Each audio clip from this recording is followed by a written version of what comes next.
Namami Chinmayam Devam Sadgurum Brahma Vidvaram Vasudeva Sutam Devam Kamsachanora Mardanam Devaki Paramanandam Krishnam Vande Jagadgurum Tvameva Mata Cha Pitatvameva Tvameva Bandhusya Sakhatvameva Tvameva Vidya Dravidam Tvameva Tvameva Sarvam Mama Deva Deva Tvameva Sarvam Gurudeva Deva. Hari Om. We are now doing the 18th chapter of Ashtavakra Gita, one of the biggest chapter in this Gita, and talks about the nature of the reality and how a realized master operates in this world. And we did the sloka 4, which is one of the well quoted sloka also from this chapter. It says Bhavoyam Bhavana Matraha. So let's chant together. Bhavoyam Bhavana Matraha Nakinchit Paramarthataha Nakinchit Paramarthataha Nasvabhavaha Svabhavanam Nasvabhavaha Svabhavanam Bhava Bhava Vibhavinam Bhava Bhava Vibhavinam. Together. Bhavoyam Bhavana Matraha Nakinchit Paramarthataha Nasvabhavaha Svabhavanam Bhava Bhava Vibhavinam. So essentially it says this the Bhavoyam Bhavana Matram. So I am Bhavaha, I am this universe, I am Bhavaha, this universe is Bhavana Matram. It's only imaginary, or it's only in the process of thinking. So how can it be in the process of thinking? Because even though a jiva doesn't create the universe, I'm not a creator of the universe and then perceive it. That is a Vijnanavada, what's called one of the Buddhistic theories. But here, what I perceive, I have to be there to perceive in order for me to say the world is. So if the object is there, I give an example, is in a pitch dark room, if someone asks me, is there a chair there? So if I don't see it, I don't know whether the chair is there or not. Why? Because it's too dark. So whether the chair is there or chair is not there, the problem is the probability of existence or non-existence of a chair is 50% because there are only two choices there. It may be there, it may not be there. Same way, the world is there or may not be there. Suppose I turn the light on, then I can see whether yes, there is a chair or yes, there is no chair. So existence or non-existence of an object can be established only by its existence, by the knowledge of its existence. That means I had to be there to say that world is, or the object is, or the chair is. How do I say there is? Because I have to perceive it. So for me to know, I have to perceive it, the world. That means knowledge of the existence has to take place for me to say it is there. Otherwise it may be there, it may not be there. Same way in the deep sleep state, if the world is there or not, world may be there, may not be there, but I don't perceive it. Therefore from my point, it is indeterminate, anirvacaniyam. And that, therefore, it's a bhavana, is unless I see it. How does I see it? Where the light has to be there. Besides the light, we said sense organs have to function. If my senses are not there, if I am blind, even though you may have chair, I don't know because I cannot see. Why I cannot see? Not because of the lack of light, not because of the chair is not there, because my eyesight is not working properly. The same way, even if the eyesight is 20/20 vision, I still may not be able to see because my mind is somewhere else. So I have to have the instruments of perception should be there, the environment should be conducive, besides chair should be there, light should be there, and the environment or the senses should be functioning, and mind also should be functioning. All that, when the mind functions and all these things operate, then the chair as a existence of the chair out there becomes an existence of the thought in my mind. So without the corresponding thought in the mind, I cannot say the chair is. When I see the chair, automatically, if mind is functioning, senses are functioning, thought will form. And thought also, I had to see the thought. That means I had to illumine the thought, just as the outside light illumines the chair. The inside illumination occurs by the conscious entity that I am. So the subject I illumines the object this for me to be conscious of the existence of the object this, which is in this case the existence of the chair out there. So chair out there has become a thought in the mind, and thought in the mind has to be illumined by my consciousness that I am. So therefore existence of any object is established only by knowledge of its existence. That means a knower has to be there. Without the knower, chair doesn't say I am there, because it's an unconscious entity. Same way the whole world. Therefore here is bhavoyam bhavanamatram. So only the existence of the world itself is established by the mind through the thinking process. Without the mind cannot think, the existence of the world cannot be established. It cannot be negated, nor it can be established. It is not. It becomes indeterminate. And nakinchit paramartatha. So there is no absolute reality to this other than pure existence and consciousness. The existence of a chair is expressed as existence of a thought, is illumined by the consciousness that I am. For me to be conscious of the existence of the thought, therefore conscious of the existence of the chair out there. So consciousness and existence are joining together for me to be conscious of the existence, and chair is only a form expressed. Existence itself is expressed in the form of a chair, and that's what the Vedanta says. What was there before is pure existence. It itself became many. So existence itself is expressed in terms of varieties of names and forms. Forms means attributes, and name is knowing, knowledge is to be there. All that are important. Therefore there is no paramarthatata, because it's not absolutely eternally present. It is there as long as I think. If I stop thinking, then the thought is not there. Thought comes and goes, and what is there paramarthata is only the subject conscious entity that I am, and that's what the whole world is negated. So nastya bhavaha, nasti bhavaha swabhavanam. So either it's a non-existence or is existence. It cannot be established. It is swabhavam. It is intrinsic nature of the world itself is like that. The nature of the world is continuously changing. Objects come, objects go. And there is a word called jagat. Jagat means jayate, gacchate, iti jagat. That which continuously undergoes modification is jagat. And the modifications, if it is occurring, then there has to be one entity, a substantive or substratum, that which doesn't undergo change. So that has to be real. So just as if A plus B becomes C plus D, there has to be something that is changeless in that equation, that A plus B is changing into C plus D. Still there has to be a changeless entity in the reaction, and that's what is called conservation of matter, and that's what is involved in the balancing equation.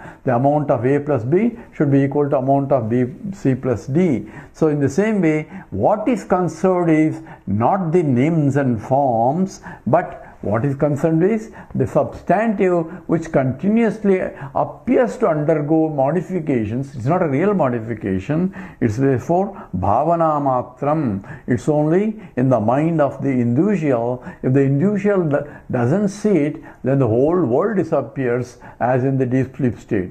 But the individual doesn't disappear. He gets up and says, I slept very well.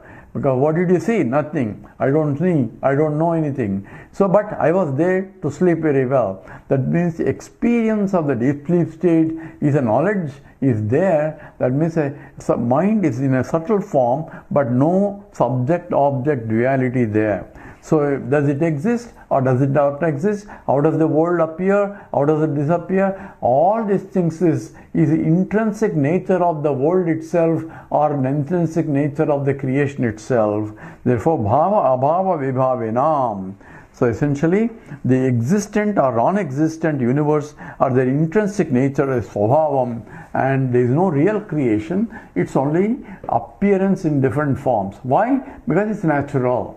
Why gold is appearing different rings and bangles and like that is its vibhuti. It's svabhavam that it can be appearing in form of rings, bangles, necklaces, but it's only gold only appearing as many. What is there is only gold. There is no real ring, and you call it a ring, you call it a bangle based on the form, and they give a name for it. And here the world is only varieties, you call different names, but what is essence is only Brahman only, which is nothing but you are. That's what the understanding will be. We'll do sloka 5 now. Naduram nacha sankochat, naduram nacha sankochat, labdamevatmanah padam, labdamevatmanah padam, nirvikalpam nirayasam, nirvikalpam nirayasam, nirvikaram niranjanam, nirvikaram niranjanam. Together. Naduram nacha sankochat, labdamevatmanah padam, nirvikalpam nirayasam, nirvikaram niranjanam. So this Atma, the self that I am, is being described here in terms of negation. Naduram acha sankochat. Neither it is far away nor it's very close. So how can it be? It's a contradiction in the word. Is it far away? No, it's close. Is it close? No, it's far away. So this, make up your mind. What is it? What it means is, it is both antar bahischa tat sarvam vyapya narayana sthitiha. Is inside, is outside. Where is he, Narayana? He is everywhere. When he is everywhere, it is neither close nor far. That means this is not, can be quantified by the space wise, is beyond the space. Therefore, it is neither duram nor sankochat. That is neither close by or far away nor close by. And labdamev atmanah padam. Not that that means it's not absent, it is there, ever attained, eva atmanah padam. Nature of the self is, it can be ever attained. So it's not far away. How far I have to go in order to search for myself? You don't have to search. People go in search of yourself. All over Himalayas have to go what? To meditate on what? On Atma. Where is Atma? You. Where are you? Why do you have to go there to find out yourself? You can sit down and find out yourself. Yourself is everywhere, and yourself is yourself. Where can you have to go in order to discover yourself? So this is essentially, it is your own nature. So it is labdameva atmanaha padam. So this padam is essentially the object or the word that you are looking for is all the time is available. It is, you don't have to do anything because it's you that has to rediscover yourself. So nirvikalpam nirayasam nirvikaram niranjanaha. All nirvinir. So it is not this, it's not this, it's not this, it's not this. So anything that can be intellectualized is not that. So it is nirvikalpam.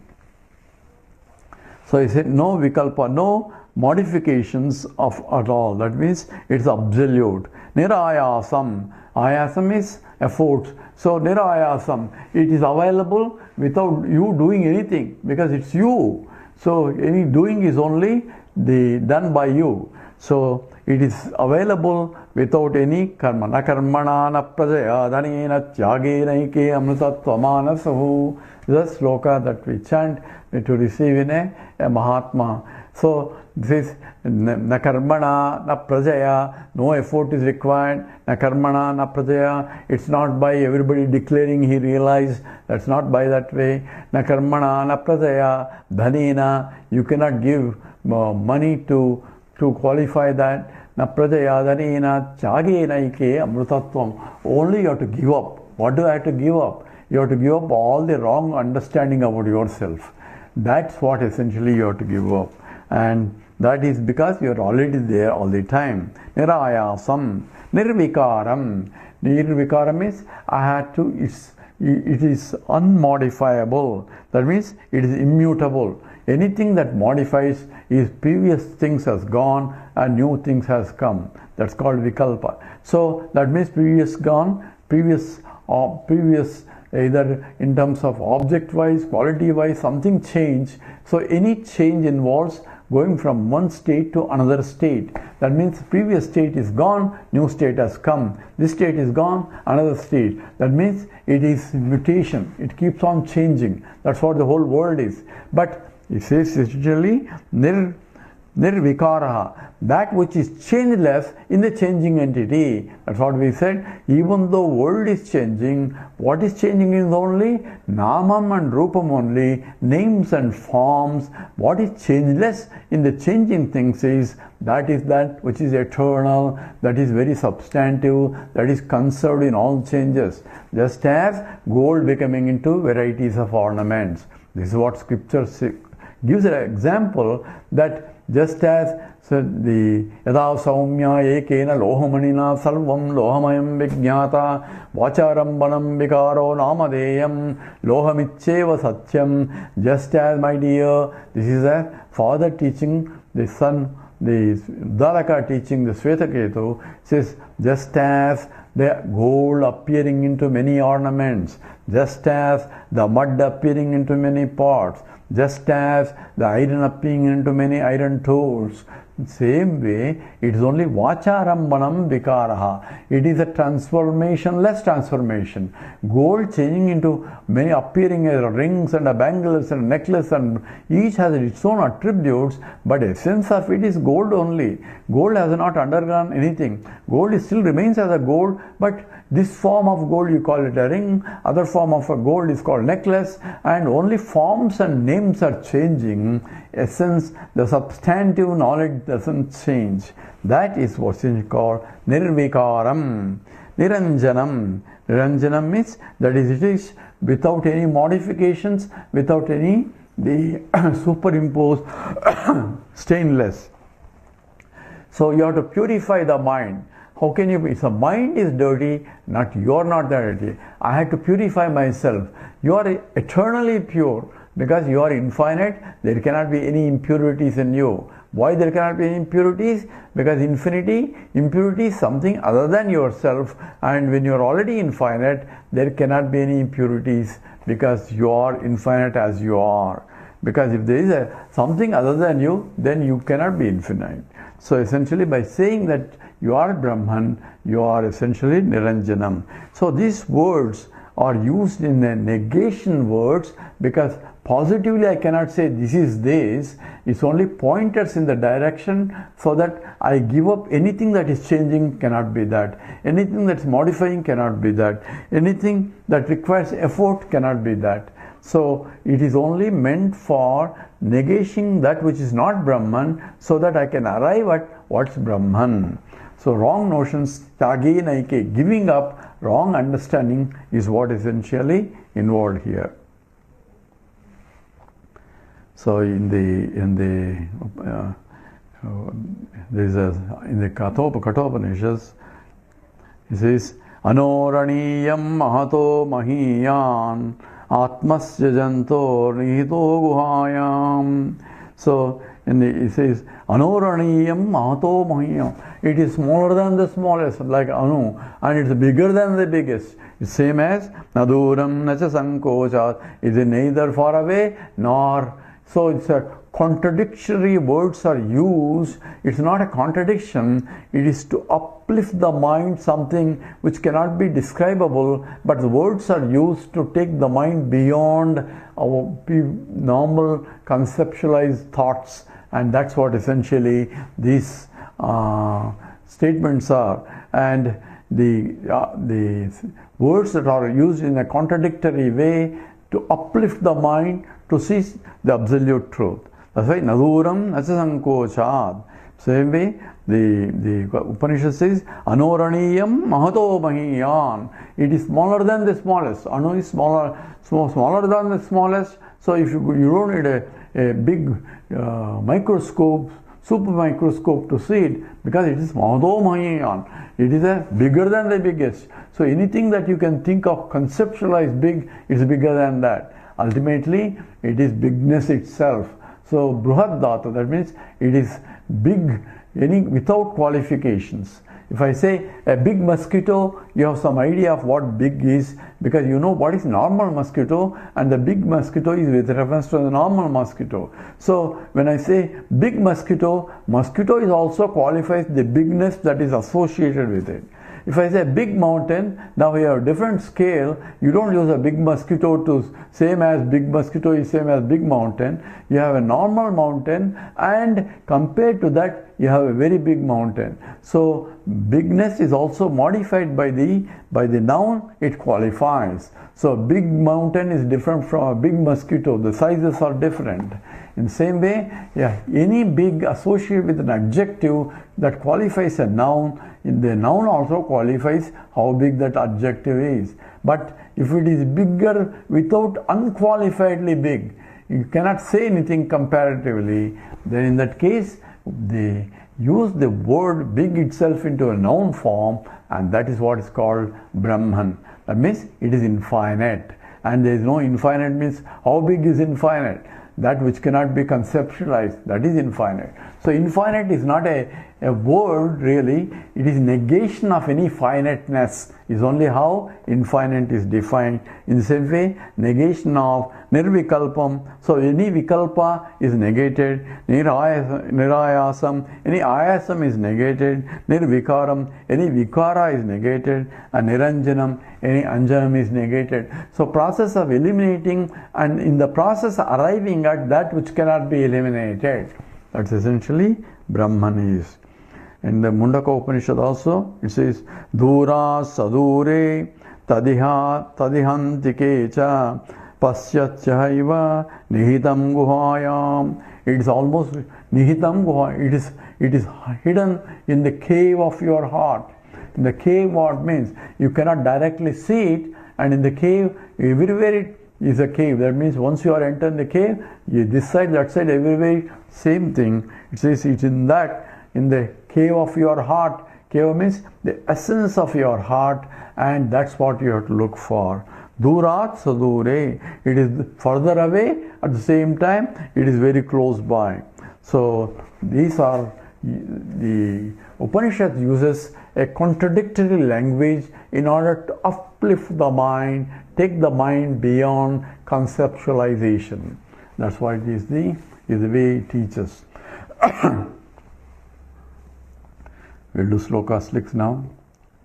Vyomohamatra viratau no vyomohamatra viratau swarupadana matrataha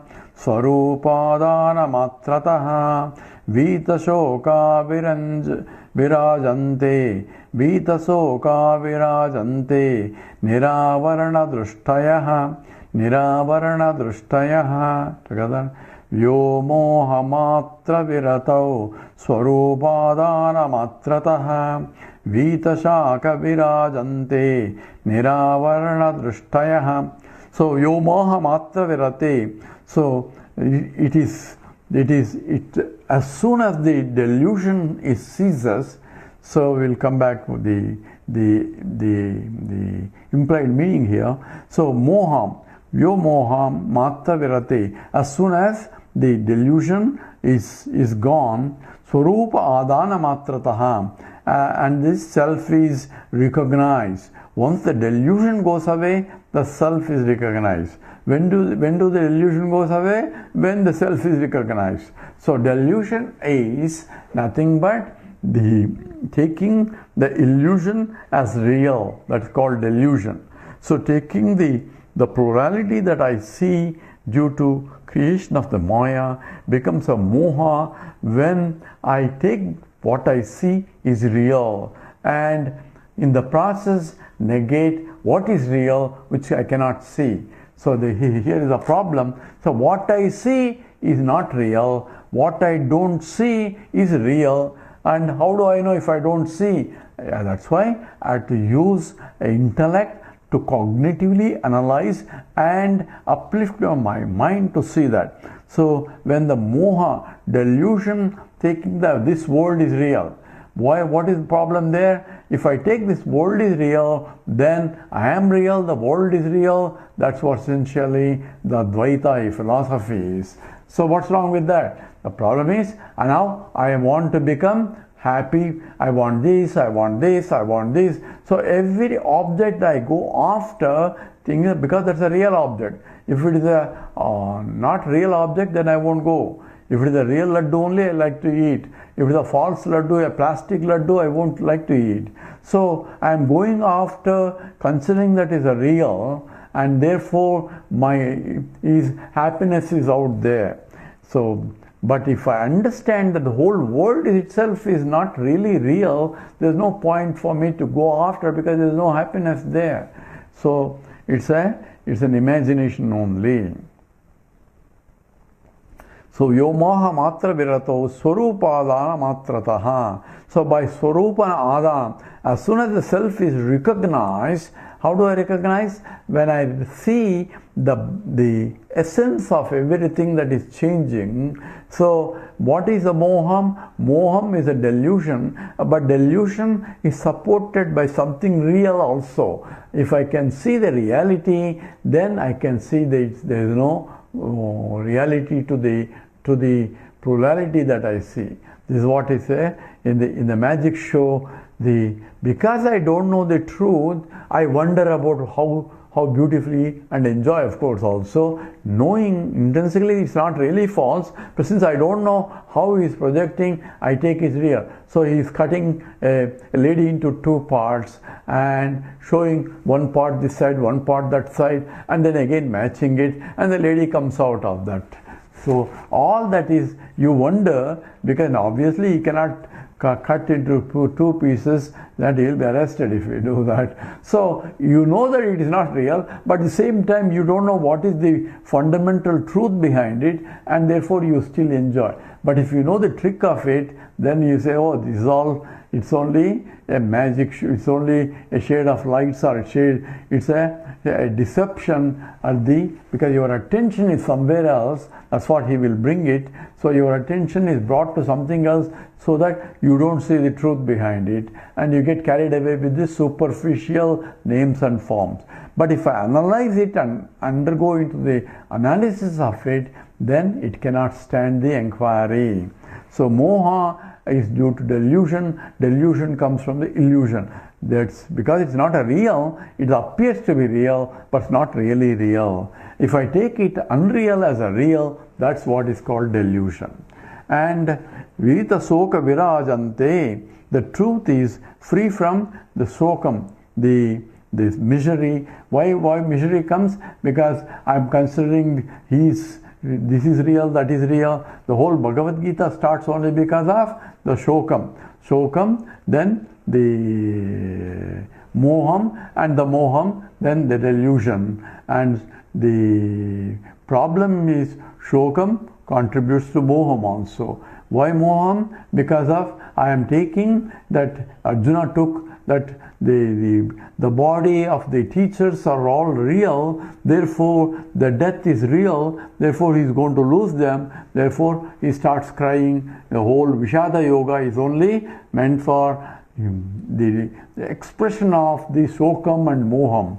And he says, Vita Shoka Virajante. So he shines himself without having any delusion, and Virajante shines.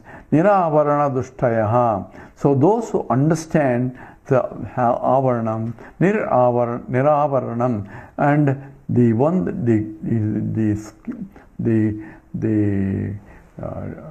this one is the covering is removed, and therefore I can see the truth that is underlying the truth. So understanding fully the essence of it, and that makes it essentially the niravarana dushthayaha. The one who can see, understand fully, is unveiling. As soon as the illusion ceases, the self realizes, and the shine free from all miseries. And why misery? Because you know that it is not really real. You don't have to cry something which is false. And that's essentially why a Mahatma becomes immune to all other perturbations in the mind. So with this, we'll stop. We'll continue after we come back. Om Purnamada Purnamidam Purnat Purnamudachyate Purnasya Purnamadaya Purnameva Vasishyate. Om Shanti Shanti Shanti. Harihi Om Sri Gurubhyo Namaha.